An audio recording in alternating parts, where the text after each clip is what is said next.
Bonjour les amis, nous sommes aujourd'hui le 12 février 2023.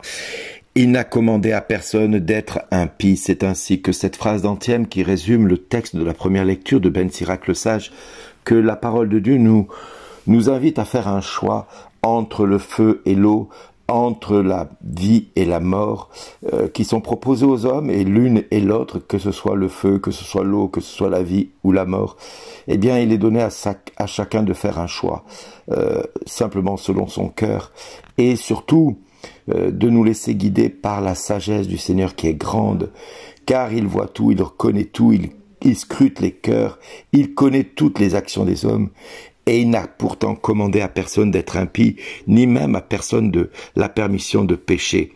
Cependant, le psaume nous invite aussi à espérer que, malgré notre nature, heureux ceux qui marchent suivant la loi du Seigneur, eh bien oui, heureux les hommes intègres dans leur voie, qui marchent suivant la loi du Seigneur, heureux ceux qui gardent ses exigences, ils le cherchent de tout cœur. Et pour quelle raison? Eh bien, parce que le Seigneur est vraiment un Seigneur qui nous pousse à aller vers l'excellence et non vers la médiocrité. C'est notre société qui viserait à nous tirer vers le bas et non pas la parole de Dieu. La parole de Dieu nous invite à chercher toujours ce qui est puissant, ce qui est fort, ce qui est irréprochable, ce qui est saint. Soyez parfaits comme votre Père est parfait. Soyez saints comme votre Père est saint, nous dira la parole de Dieu. Mais tout ça, c'est bien sûr en opposition avec la sagesse du monde. On voit bien ce que la sagesse du monde conduit. Du reste, Paul aux Corinthiens nous le dit bien. Ce n'est pas la sagesse de ce monde, la sagesse de ceux qui dirigent ce monde et qui vont à leur propre destruction. Parce que nous le voyons, notre pays, notre monde va à sa destruction. Plus il résiste à la colère de Dieu, plus il résiste à la sainteté de Dieu. Quand je parle de colère, c'est parce que Dieu est un Dieu qui résiste aux orgueilleux. Et la France et nos pays du monde entier résistent à Dieu, refusent de reconnaître Dieu comme souverain. Et tant qu'il en sera ainsi, le monde continuera à aller de mal en pis, parce que c'est ainsi que le monde va aller. Il faut en avoir la conscience sans en avoir la frayeur, parce que Dieu protège ceux qu'il aime et aime ceux qu'il protège. Donc ne craignons pas les événements à venir, mais cette sagesse qui est un mystère pour le monde, cette sagesse qui a été tenue cachée, qui a été révélée au tout petit, au simple, au tout petit, eh bien, elle est apportée et proche de tous ceux qui sont vraiment dans cette recherche de Dieu, dans cette recherche vraiment de connaître Dieu. Et cette sagesse nous pousse à découvrir dans l'Écriture ce qui a été révélé au tout petit et qui est caché aux puissants de ce monde.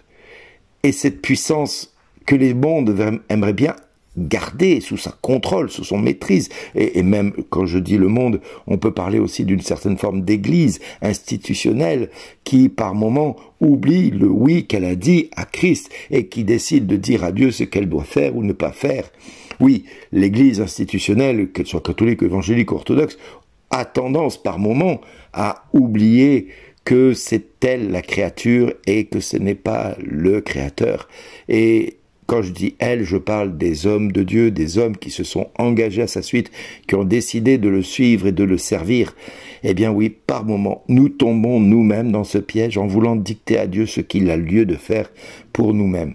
Donc nous devons prier pour notre monde, nous devons prier pour notre Église, nous devons prier aussi pour nos responsables d'Église, nous devons prier en fin de compte parce que ce que l'œil n'a pas vu, ce que l'oreille n'a pas entendu, ce qui n'est pas venu à l'esprit de l'homme, ce que Dieu a préparé pour ceux dont il est aimé, eh bien c'est à nous que Dieu, par l'Esprit, en a fait la révélation. Car l'Esprit Saint scrute le fond de toutes choses, même les profondeurs de Dieu.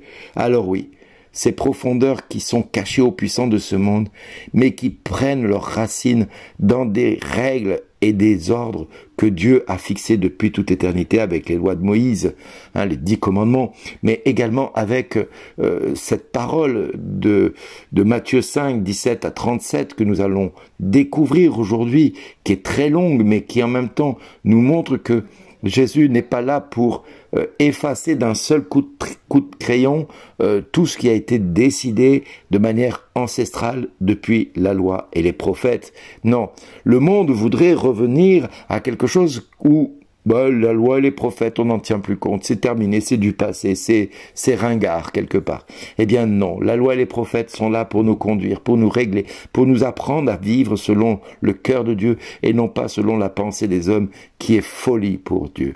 Voilà, la folie des hommes est devenue la sagesse des hommes, mais c'est la folie de Dieu qui devient vraiment quelque chose qu'il nous faut découvrir en profondeur, parce que cette folie de Dieu est de croire en l'homme.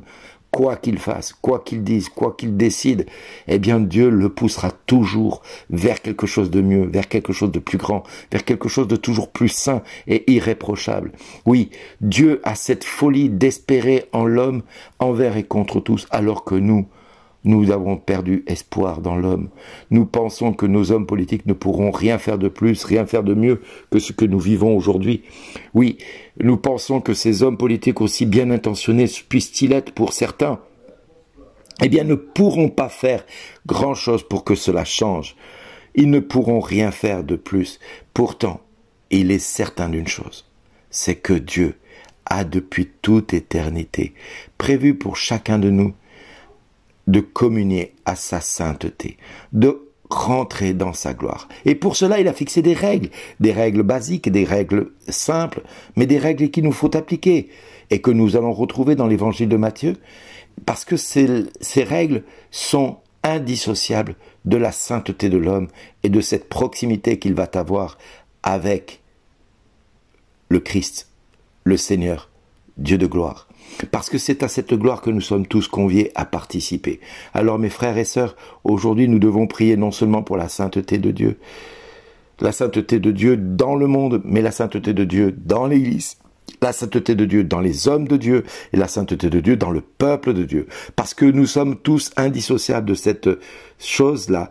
Et c'est vrai que si notre justice ne surpasse pas celle des scribes et pharisiens, eh bien nous ne pourrons pas rentrer dans le royaume de Dieu. Si notre justice n'est pas celle que Dieu veut mettre dans notre cœur, c'est-à-dire que nous veillons à la construction du royaume de Dieu, indépendamment de ce que nous sommes, eh bien nous allons nous heurter à l'indiscutable jugement de Dieu qui nous dira « Va, je ne te connais pas ». Quand bien même tu as pu ressusciter les morts, guérir les malades, chasser les démons, purifier les lépreux, eh bien non, moi je ne te connais pas parce que tu n'as pas mis la parole de Dieu en pratique. Voilà, frères et sœurs, ce que j'avais à dire de ces textes d'aujourd'hui qui sont puissants, qui nous demandent de vraiment remettre notre vie devant le miroir de Dieu et dire « Seigneur, j'ai péché contre toi et contre le ciel, je ne suis plus digne d'être appelé ton fils. Merci Seigneur de purifier ma vie, de me rendre saint comme toi tu es saint. Amen. Frères et sœurs, prions les uns pour les autres et bénissons le Seigneur de nous corriger, jour après jour. Amen. Merci d'exister. Au revoir.